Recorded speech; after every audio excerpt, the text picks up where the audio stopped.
Hello दोस्तों, मैं रमनदीप आप सभी का यूपीएससी हिंदी के इस ऑनलाइन स्टडी प्लेटफॉर्म पर स्वागत करता हूं। दोस्तों, आज जैसे कि आप लोग देख सकते हैं हमारे साथ यहाँ पर उपस्थित है यूपीपीसीएस 2019 में नायब तहसीलदार के पद पर चयनित अमित चौधरी सर। ठीक है, ये गोरखपुर के निवासी है और मैं इनसे बात करूंगा, इनसे एक छोटी सी वार्तालाप की जाएगी, जो वार्तालाप आप सभी को आपके आने वाले पूरे प्रिपरेशन टाइम में बहुत ही मोटिवेशन देने का कार्य करेगी और आप सीख सकते हैं यहाँ से कि कोई व्यक्ति जो सफल होता है उसकी जो कहानी होती है, उसका जो पूरा सफर होता है वो कैसा रहता है। तो चलिए शुरुआत करते हैं यहाँ पर बिना लेट किए हुए। ठीक है, तो अमित सर, सबसे पहले तो आपको हमारे इस पूरे यूपीएससी हिंदी परिवार की तरफ से बहुत बहुत शुभकामनाएं। ठीक है, और हम उम्मीद करते हैं कि आप इस जर्नी में बहुत आगे जाएंगे। मेरा सबसे पहला प्रश्न यही है सर कि जब आपको रिजल्ट का पता चला तो आपको कैसा अनुभव हुआ था? जी, जो मेरा रिजल्ट था वो एक असफलता के बाद आया हुआ था। तो जब सफलता मिली तो काफ़ी प्रसन्नता हुई और उम्मीद करता हूँ कि इससे और अच्छा मैं करूँ। तो सर, अगर मैं आपसे बात करूं थोड़ा सा कि आपकी जो पहले ग्रेजुएशन की पढ़ाई रही वो कहाँ से रही, थोड़ा आप बताइए इस बारे में। जी, मैंने अपना ग्रेजुएशन गोरखपुर के Madan Mohan Malviya university of technology से मैंने कंप्लीट किया है सन 2018 में इलेक्ट्रिकल इंजीनियरिंग से। उसके बाद से मैं सिविल सर्विसेज की प्रिपरेशन कर रहा हूँ।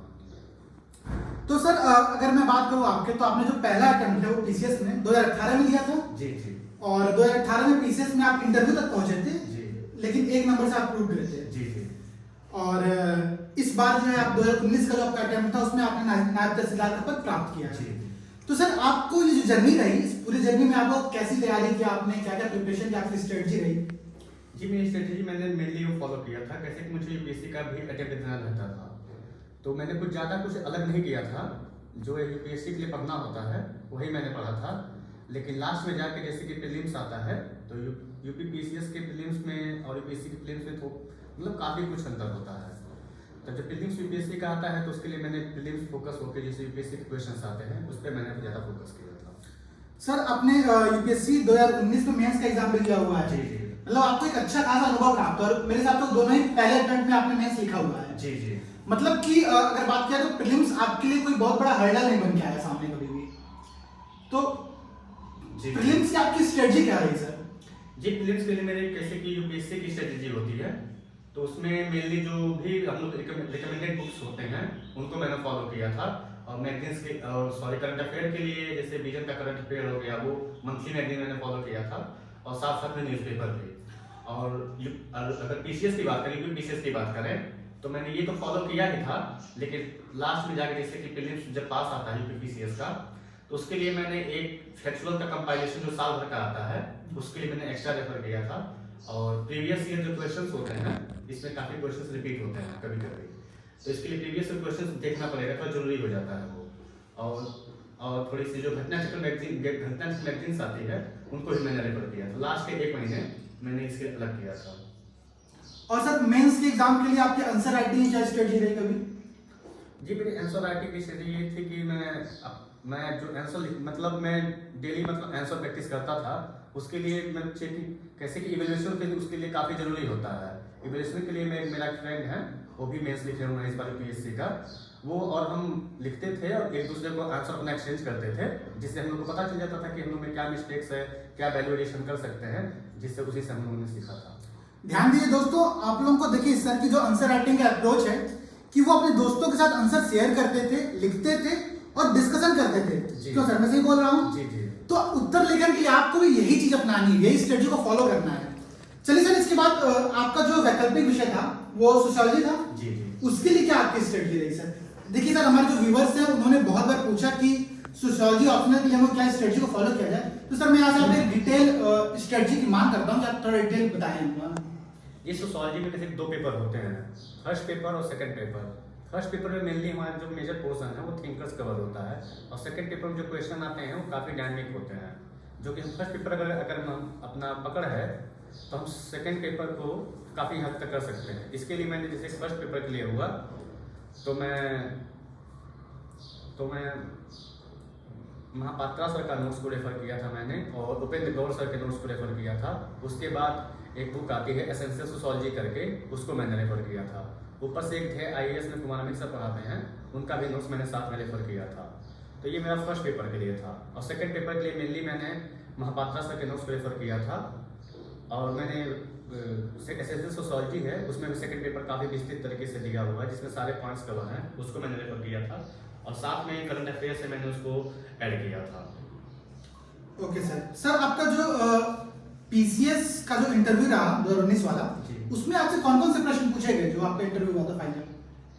जी, मेरा फाइनल इंटरव्यू जिसमें था उसमें तो मेनली मेरा इंटरव्यू जो था वो ऑप्शनल सब्जेक्ट्स हैं और ऑप्शनल सब्जेक्ट्स के अराउंड ज़्यादा मतलब वो फोकस्ड थे। जैसे कि जाते हैं उन्होंने पूछा कि आप सोशियोलॉजी को एडमिनिस्ट्रेशन में कैसे यूज़ करेंगे, आपने सोशियोलॉजी क्यों लिया, और फिर जाके उनमें से रिलेटेड टॉपिक मुझसे पूछे गए थे, और फिर जाके कम्युनिज्म कैपिटलिज्म को लेकर भी मतलब काफ़ी सवाल थे। सर जैसा कि मैं अगर पिछले बार का मैंने देखा था तो आपको मेंस की तैयारी के लिए कुछ कम समय मिले थे, उसमें आपने क्या स्ट्रेटजी को फॉलो किया? आपको कैसे मतलब धैर्य रहा कि इतने कम समय में आप तैयारी कर सकते हैं? जी, ये जो 2019 पीसीएस का जो मेंस था वो शायद मैं अगर भूल नहीं रहा हूँ तो 22 सितंबर से स्टार्ट था, और जो हम लोग का 2018 का रिजल्ट था वो 11 या 12 सितंबर को आया था। तो उसमें मेरा हुआ नहीं था तो काफ़ी दुख हुआ था। तो सो मैंने ये सोचा था कि मैं ड्रॉप कर दूँ। तो मैं सोचा था कि मैं इतनी मेहनत किया था, मैंने काफ़ी मेहनत की थी, बट उसमें मेरा फाइनल सिलेक्शन हो नहीं पाया था। मैं सोचा था मैं ड्रॉप कर दूँ, लेकिन मेरे घर वाले थे, मेरे दोस्त थे, कुछ दोस्त थे और कुछ सीनियर्स थे मेरे, उन्होंने काफ़ी समझाया कि कम से कम जाके आप पेपर ही अटेम्प्ट कर लीजिए, क्योंकि हर एक जो एग्ज़ाम होता है वो इंडिविजुअल तरीके से उसको हमें ट्रीट करना चाहिए। ये नहीं होता है कि आप पिछली बार अगर असफल हो गए, आने वाले एग्जाम में भी आप असफल होंगे। सो मैंने उनकी बात मानी और मैंने कुछ सीनियर से बात की, जैसे कि मेरी एक मैम है जो अभी SDM 2018 में SDM पे हुआ था, उनसे मैंने बात की, और मेरे दो सीनियर हैं जैसे अश्विनी राय सर हैं, उनसे मैंने बात की। तो उन्होंने कहा था कि ठीक है, आपको मेनली जो फोकस करना है, आपके पास नॉलेज तो ठीक ठाक होगी, आप मेनली फोकस करिएगा तो फिर प्रेजेंटेशन स्टाइल में फोकस करिएगा। तो मेनली मैंने उस जो मुझे कम 10 दिन का समय था तो 3-4 दिन तो ये सोचने में निकल गए कि मैं एग्जाम दूँ या ना दूँ। तो टोटली मेरे पास 6 या 7 दिन का समय था। उसमें मेनली मैंने किया कि तो जो मेरा अपना जो सिलेबस है उसको मैंने रिवीजन पर ज़्यादा फोकस किया और कोशिश किया उनकी बातों को फॉलो करूं, और मैं उस पर कोशिश किया कि प्रेजेंटेशन है वो 2018 से अपेक्षा में उसको अच्छा कर सकूं। मेनली मैंने प्रेजेंटेशन पर उसमें ज़्यादा काम किया था थोड़ा। सर इस जो आपका अभी चयन हुआ इसके बाद आपकी भविष्य की प्लानिंग क्या? कौन सा एग्जाम अभी देने वाले हैं आगे? जी, मेरा किसी 2020 का भी मैंने पीसीएस 2020 का भी मैंने मेंस लिखा हुआ है, तो उसका रिजल्ट अभी आने वाला है। जी तो उम्मीद करता हूँ उसमें होगा। वो मेरा एक अभी एग्जाम है, और आगे मेरा अगला टारगेट यूपीएससी है जो 2021 का यूपीएससी का जो फॉर्म आएगा प्रीलिम्स का। तो सर जैसे कभी आपने बताया कि आपने आंसर राइटिंग के लिए कुछ स्ट्रेटजी को फॉलो किया जिसमें कि आपने प्रेजेंटेशन पर ध्यान दिया, जी। तो मैं ये जानना चाहता हूँ सर कि वो प्रेजेंटेशन किस प्रकार की थी? जैसे कि आपने आंसर राइटिंग में केस स्टडी को शामिल किया या फिर ग्राफ्स का यूज करना शुरू किया, फिर मैपिंग का यूज करना शुरू किया? तो एक बार थोड़ा हमारे जो दर्शक देख रहे हैं उनको थोड़ा समझाइए इस बारे में, क्योंकि सर जो आंसर राइटिंग का पूरा अप्रोच होता है वो बहुत से लोगों को समझ में नहीं आता और यही कारण होता है कि लोग चयन नहीं हो पाते हैं आगे। जी। तो इस बारे में थोड़ा डिटेल में आप बताइए कृपया करके। कैसे मैंने प्रेजेंटेशन में ये किया था कि पहले जो है 18 का मेरा जो अटेम्प्ट था उसमें मैं करता ये था कि मैं जो भी क्वेश्चन पूछा जाता था उसमें हेडिंग डालता था और पॉइंट फॉर्म में बुलेट फॉर्म उसको लिखते चला जाता था। सिंपल पेज है, हेडिंग डाला 1 2 3 4, जो भी दूसरा हेडिंग है उसको डाला 1 2 3 4। मैंने इस बार अलग ये किया था कि किसी की एरो हो गया, ब्लॉक में करके एरो दिखा के टाइप उसको रिप्रेजेंट किया, ग्राफिकल प्रेजेंटेशन। हाँ, ग्राफिकल प्रेजेंटेशन हो गया। जहाँ जरूरत था मैंने उसको फ्लोचार्ट यूज किया था 3-4 जगह। इस टाइप का मैंने चेंज किया कि आपका आंसर जो है जितना छोटा हो सके, मतलब एक वर्ड में जो कैसे कीवर्ड्स होते हैं मैंने उनको ज़्यादा हाईलाइट करने की ज़्यादा कोशिश किया था कि जब एग्जाम में कैसे जब कॉपी आपकी चेक करते हैं तो पूरी लाइन आपके पढ़ने का समय नहीं होता है, मैक्सिमम टाइम ये देखा जाता है। तो मेनली आपके कीवर्ड्स को ढूंढते हैं वो।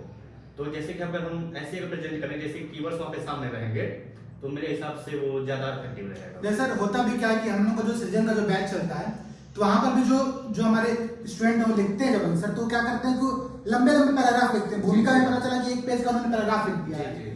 तो मतलब आपका कहने का मतलब है कि हमको ऐसी स्ट्रेटजी को नहीं फॉलो करनी है, हमको एक प्रेजेंटेशन स्किल पर बहुत ध्यान देने का आवश्यकता है। नॉलेज आवश्यक है, साथ में साथ प्रेजेंटेशन।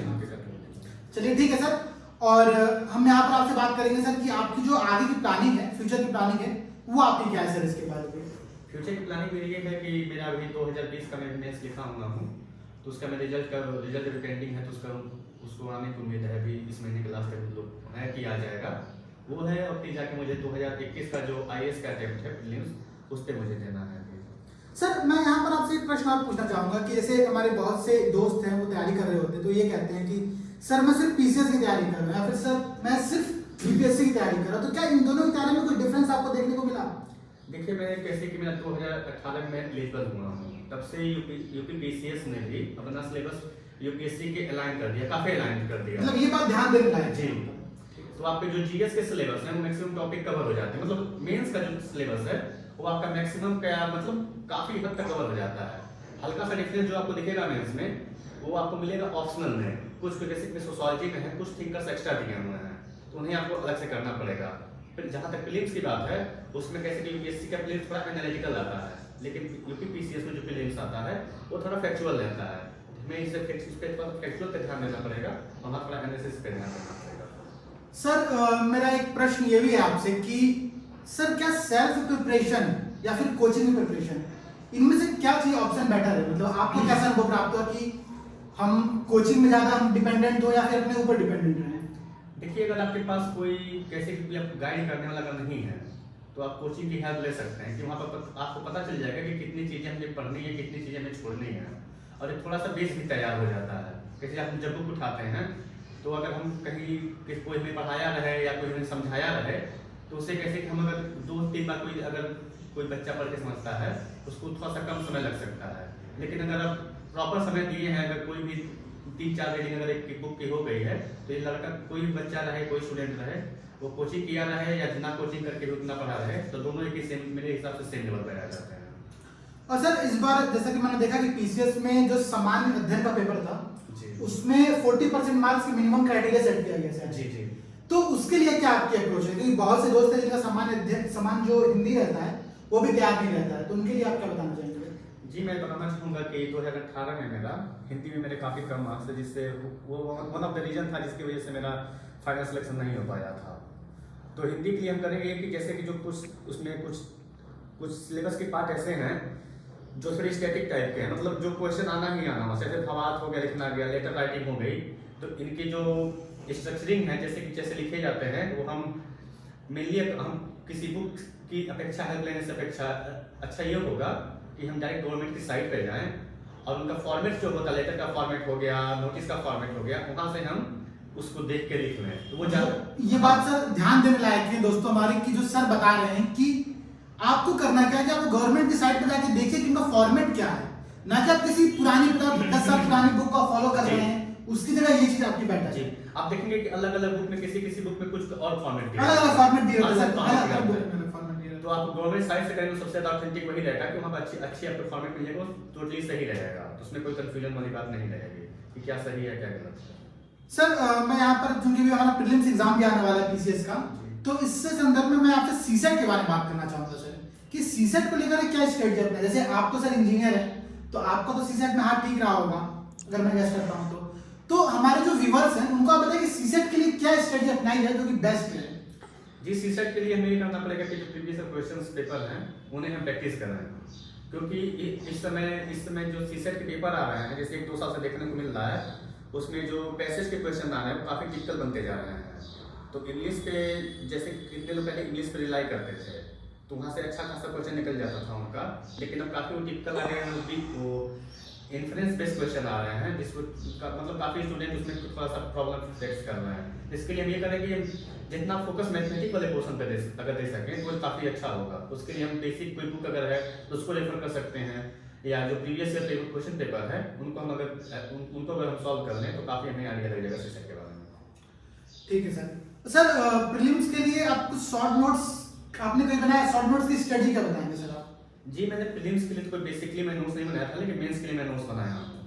तो मतलब कैसे शॉर्ट नोट्स आप कैसे बनाते थे? क्वेश्चन आप पढ़ते थे वहां से आपने शॉर्ट नोट बनाते थे या जो कोई पुरानी मतलब बुकें होती हैं डायरेक्ट बुक का शॉर्ट नोट बना देते हैं? जी, कैसे कि मैं मेंस जो शॉर्ट नोट्स बनाया हूँ उसमें मैं सिलेबस का टॉपिक लिया हूँ और जो टॉपिक सिलेबस में मेंशन है उनका मैं नोट्स बना लिया हूँ। कैसे रिप्रेजेंटेशन ऑफ पीपल एक्ट है तो उसके बारे में 2 पेज का लगभग मैं लिख के मतलब अपना बना लिया हूँ। सिटीजन चार्टर है उसके ऊपर बना लिया हूँ, ऐसे करके जो स्टैटिक पोर्शन है उसका मैं अलग नोट्स बनाया हूँ, और जो डायनामिक पोर्शन आते हैं जो करंट अफेयर वाले हैं उनके लिए मैं अलग कॉपी में नोट्स बनाया हूँ। जैसे कि हम अगर लगता है कि ये न्यूज इंपॉर्टेंट है, इस क्वेश्चन इससे कवर हो सकता है, तो उसके लिए मैं अलग से नोट्स बनाया हूँ। तो मतलब दोस्तों ध्यान दीजिए आप लोग, सर की बात, सर का कहना ये है कि आप जब भी टॉपिक पढ़ रहे हैं तो आपको क्या करना है, सिलेबस के अकॉर्डिंग देखना है हर चीज को कि सिलेबस में पॉइंट क्या लिखा हुआ है, वहां से आप हर चीज का रेफरेंस लीजिए, तब आपका सिलेबस कवर होगा। आपको पूरी 500 पेज की बुक पढ़ने से कोई फायदा नहीं अगर आप सिलेबस को कंसीडर ना कर सके वहां पर। तो चलिए सर, मैं यहाँ से आपके से मतलब अपने जो दर्शक हैं उनसे एक महत्वपूर्ण टिप्स आप बताइए, कुछ आप टिप्स बताइए, ये गुरु मंत्र है जो कि आप देना चाहेंगे हमारे दर्शकों को।